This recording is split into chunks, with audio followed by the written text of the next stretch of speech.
வந்து காவேரிக்கு இந்த மாதிரி விஷயம் ஏற்பட்டோன்னே செம்மையாக டென்ஷனாகி என்ன பண்ணுறாரு, உடனே கிளம்பி வந்து போக பார்க்குறாரு. அப்போ நிவின் வந்து அவர் தடுக்கிறாரு. வேணாம் பிரச்சனை பெருசாகிடும், சொன்னால் கேளுங்க விஜய், இப்போ நீங்கள் அங்கே போக வேணாம், சொன்னபடி கொஞ்சம் கேளுங்க அப்படின்னு சொன்னோன்னே, சரி நிவின், காவேரி வந்தோடனே எந்த முடிவாக இருந்தாலும் பார்த்துக்கலாம் அப்படின்னு சொல்லி அனுப்புகிறாரு. இங்கே வந்து விஜய் வந்து செம்ம டென்ஷனாக இருக்காரு. அது தாத்தா கிட்டேயும் சொல்கிறாரு இந்த மாதிரி நடந்த விஷயத்தை எல்லாத்தையுமே.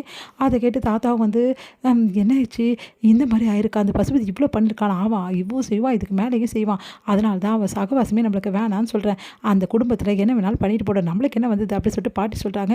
எப்படி பாட்டி இப்படி மாறி போனீங்க, நீங்கள் இப்படி மாறுவீங்க நான் நினச்சி கூட பார்க்கல, காவேரி மேலே உங்களுக்கு அப்படி என்ன வெறுப்பு தெரில, காவேரி மேலே எனக்கு வெறுப்பு இல்லைடா, இருந்தாலும் வந்து தேவையில்லாத உனக்கு ஏன்டா வந்து கஷ்டப்படணும், அவளால் தானே இவ்வளோ பிரச்சனை வருது, அதுக்காக தான் சொல்கிறேன் ஒதுக்கிருன்னு சொல்லிட்டு. இங்கே பாருங்கள் பாட்டி, நான் யார் என்ன சொன்னாலும் அதை பற்றி கேட்கவே மாட்டேன், என்னை பொறுத்த வரைக்கும் காவேரி என் பொண்டாட்டிக்காக நான் என்ன வேணாலும் செய்வேன் அப்படின்னு அதிர்ச்சி அடைகிறாங்க. காவேரி முதல்ல இங்கே வரட்டும், முதல்ல அவளை வீட்டுக்கு கூட்டிகிட்டு வந்துடுறேன் அப்படின்னு.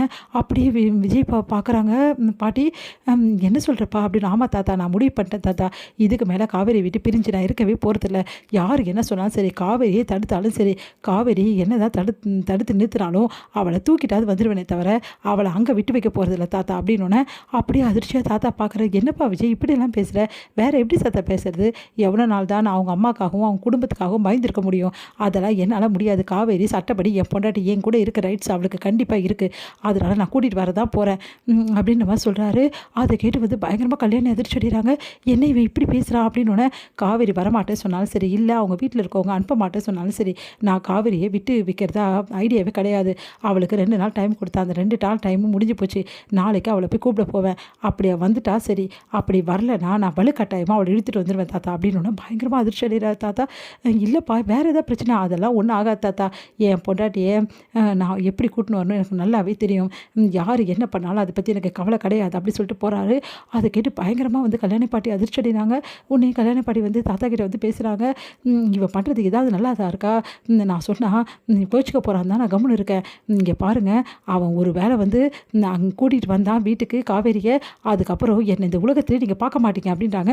ஏன் கல்யாணி இப்படிலாம் பேசுகிறேன், இவ்வளோ கோவமா காவேரி மேலே, நான் இப்போவும் சொல்கிறேங்க, காவேரி நல்ல பொண்ணு தான், அவள் மேலே எந்த கோவமும் எனக்கு கிடையாது, ஆனால் அவள் இந்த வீட்டுக்கு வரக்கூடாது, ஏன் கல்யாணி இப்படி பேசுகிற, நீயா இப்படி பேசுகிற, ஆமாம் நான் தான் இப்படி பேசுகிறேன், ஏன்னா பார்த்தீங்கல்ல அந்த பசுபதி என்னெல்லாம் ஆட்டம் காட்டுறான்னு சொல்லிட்டு ஊரில் இருக்க ஒரே சொத்தானா அவங்களுக்கு அந்த வீட்டையே அபகரிக்க பார்க்குறான், அப்படிப்பட்டவன் என்ன வேணாலும் செய்ய துணிவான், அப்படிப்பட்டவன் கூட வந்து மல்லடிக்கணும், நம்மளுக்கு ஒன்றும் தலையெழுத்து கிடையாது, விஜய்க்கு எப்படி நல்ல வாழ்க்கை அமைச்சு கொடுக்கணும் எனக்கு நல்லாவே தெரியும், அதனால் அந்த காவேரி இங்கே வரக்கூடாது, அவளை தான் சொல்லுவேன் அப்படி சொல்லிட்டு போகிறாங்க.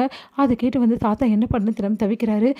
பாட்டி வந்து என்ன சொல்கிறாங்க தாத்தா அப்படின்னோடனே, அது வந்து அப்படின்னோடனே, காவேரி இங்கே வரக்கூடாதுன்னு சொல்கிறாங்களா தாத்தா அப்படின்னா, ஆமாப்பா அப்படின்னோடனே, இங்கே பாருங்கள் தாத்தா, நான் ஏற்கனவே சொன்னது தான், காவேரி வந்துட்டான்னா நானும் அவளும் சேர்ந்து ஒரு முக்கியமான விஷயம் உங்கள் எல்லாருக்கிட்டையும் சொல்லுவோம், அப்புறம் பாட்டியே வந்து காவேரியை கூட்டின்னு வந்துட்டு ரொம்ப நல்லதுன்னு சொல்ல போகிறாங்க பாருங்கள் அப்படின்னோடனே, நீ என்னப்பா சொல்கிற அப்படின்னு. ஆமாம் தாத்தா ரொம்ப முக்கியமான விஷயம், அந்த விஷயத்த சொன்னால் பாட்டி சமாதானம் ஆகிடுவாங்க, நீங்கள் கவலைப்படாதீங்க, பாட்டிக்கு எதாவது ஆகிட போகுதுன்னு, அதெல்லாம் ஒன்றுமே ஆகாது, நான் பார்த்துக்கிறேன், என் மேலே உங்களுக்கு நம்பிக்கை இருக்குல்ல அப்படி சொல்லிட்டு வந்து சொல்கிறாரு.